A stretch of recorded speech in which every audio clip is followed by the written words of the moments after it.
Асқабақ көкөніс пе жидек пе? Өте қызық. Асқабақ көкөніс қатарына жатпайды. Өйткені қауын, қарбыз және асқабақ жидек саналады екен. Ал жидектің тағамдық құнары мол екені баршаға белгілі. Баршаңызға сәлем. Бұл пайдалы кеңес арнасы. Бүгінгі видеомызда асқабақтың адам ағзасына пайдасы жайында және асқабақ арқылы арықтауға болатын жайлы айтатын боламыз. Ал сіздер видеоны соңына дейін көріп, видео ұнап жатса, арнаға тіркеліп, лайк басып, пікір қалдырып, қоңыраушаны баса кетуді ұмытпаңыздар. Және асқабақты сіз жиі тұтынасыз ба? Сол жайында өз ойларыңызды бөлісе кетуді де ұмытпаңыздар. Сонымен, асқабақ туралы не білеміз? Таңдағанда салмағы 3-5 келіге жететін асқабақты алған жөн. Мұндай салмақ асқабақ үшін қалыпты саналады. Сонымен қатар, қабығы жұқа, ал ұлпасы қалың болады.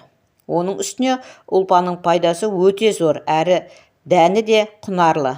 Асқабақты жиі пайдалану үшқұрттардан құтылуға көмектеседі. Ер адамдардың денсаулығы үшін дәні де өте пайдалы. Простатит секілді ауруларды емдеу үшін де қолданылады. Асқабақ дәнінің тағы қандай пайдасы бар? Асқабақ ұлпасында пайдалы дәрумендер мен микроэлементтердің көп мөлшері кездеседі. Мысалы, Е, В және ПП дәрумендерін кез келген жеміс-жидектерден таба аласыз, ал К және Т дәрумендерін кездестіру қиындау. К дәруменінің тобы қанның қоюланып қалмауын реттейді. Асқабақ дәлірек айтқанда ағзаға түсіп, А дәрумені айналатын өсімдік пигмент бета-каротинге бай. Бета-каротин асқабақты тоқсар түске бояйды. А дәруменін біздің ағзамыз өздігінен өндіре алмайды. Ол тек жеген тағамымыз арқылы организмімізге келіп түседі.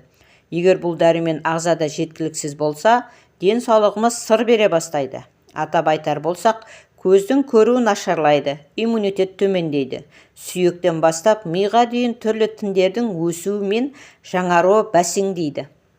Асқабақ бета-каротиннің көп мөлшерінің арқасында дәрумен жетіспеушілігінің алдын алады. Күнделікті норманы алу үшін 300 грамм асқабақ жесеңіз жеткілікті. Асқабақ түрлі қоректік нәруыздарға бай. Шектен тыс көп А дәрумінен бөлек асқабақта ақуыз, көмірсулар, нақтырақ айтқанда жасұнық, С, Е, В2, минералдар калий, бал, темір, магний, цинк бар. Ал зиянды майлар холестерин мен натрий, жүрек пен буын, бүйрек пен асқазан және түрлі ағзаларға кері әсер ететін майлар мүлде жоқ. Асқабақта антиоксидант көп. Антиоксиданттар дене жасушаларының еркін радикалдардан қорғайды.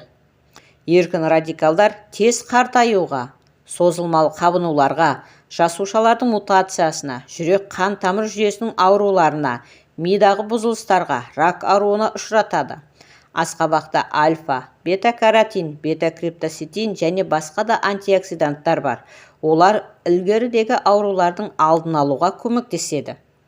Асқабақ жүрек қан тамыр жүйесін нығайтады. Бұндай эффект асқабақтағы калий, С дәрумені, жасұнық пен антиоксиданттардың арқасында болады. Бұл аталғандар жүрек пен тамырлардың қалыпты жұмыс істеуіне ауадай қажет. Көздің көруін қалыпты ұстайды. А дәрумені көзге көп пайдалы екенін ілгеріде айттық. Одан бөлек көздің жақсы көруін қамтамасыз ететін түрлі қоректік нәруыздар бар.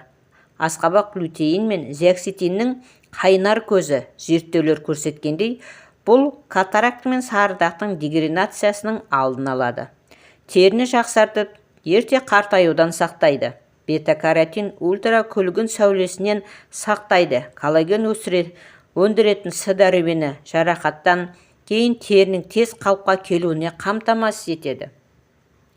Асқабақ шырына асқабақтан дайындалған шырынның пайдасы өте зор. Әсіресе қан аздыққа қарсы керемет ем. Өйткені шырын құрамында темірдің мөлшері өте көп. Сондай-ақ асқабақ ұлпасында кальций мен калий өте көп. Каротин көлемі де асқабақта сәбізге қарағанда жоғары. Сол себепті көзі нашар көретін адамдарға асқабақ шырыны ұсынуға болады. Асқабақ шырыны бауыр, бүйрек және қуық қалбыршағы үшін ем. Бұл үшін асқабақты шикілей жеген дұрыс. Егер ол дәмсіз көрінсе, қайнатып алыңыз. Айта кету керек, асқабақ ұлпасында калий тұзы бар. Іш өтіп ауырғанда да асқабақ шырынын ішуге кеңес береді. Емшектегі сәбилер үшін асқабақтан дәмді пюре дайындауға болады. Ал қызыл түстегі заттар балалардың аллергиясын қоздырады деп ойлаудың қажеті жоқ. Бұл дұрыс емес. Бұл жидек ешқашан аллергия шығарған емес. Сондықтан емшектегі сәбилер үшін асқабақ пайдалы әрі дәмді тағам. Асқабақ құрамына жасұнық, А, дәрумені және пектинді заттар енеді. Асқабақтан пюре жасап қана қоймай, шырынын берсеңіз де болады. Асқабақ шырыны сәбіз немесе алма шырынымен керемет үйлесім табады. Қандай адамдарға асқабақ жеуге болмайды? Егер сіз А дәруменін қабылдап жүрсеңіз, асқабақты жеуге асықпаңыз.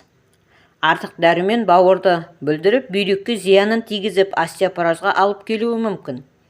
Асқабақты жеген соң, өзіңізді жайсыз сезінсеңіз, теріңізде қызылдақтар пайда болса, қышынсаңыз, көкөністерге деген аллергияңыз бар болуы ықтимал. Сіз егер құрамында лития бар дәрілерді ұзақ уақыттан бері ішіп жүрсеңіз, асқабақ дәрінің ағзаға сіңуіне кедергі келтіруі мүмкін. Қант диабетімен ауырсаңыз, асқабақты азырақ пайдаланыңыз. Себебі ол қандағы қант мөлшерін көбейтіп жібереді. Әлем диетологтары артық салмақтан күресетін адамдарға асқабақ жеуді ұсынады. Арықтау үшін бұл жидек таптырмайтын құрал. Өйткені асқабақта зат алмасуды жылдамдататын әрі ас қорытуды жақсартатын Т дәрумені бар. Сондықтан асқабақты диет тағамдарына арналған ең үздік гарнир деуге толық негіз бар. Бір дана алма, бір дана қызылша, бір дана сәбіз, 200 грамм асқабақтан шырын жасап, күніге бір мезгіл ішетін болсаңыз, иммунитетіңізді көтеріп, артық салмақтан құтыла аласыз. Міне құрметті көрермен, бүгінгі видеомызда асқабақтың адам ағзасына қандай пайдасы бар жайында және артық салмақтан қалай құтылуға болатыны жайлы айттық. Видеомызды соңына дейін көргендеріңізге рахмет. Ақпаратымыз пайдалы болса, арнамызға тіркеліп, лайк басып, пікір қалдырып, қоңыраушаны баса кетуді ұмытпаңыздар. Пайдаларыңызға жарасын.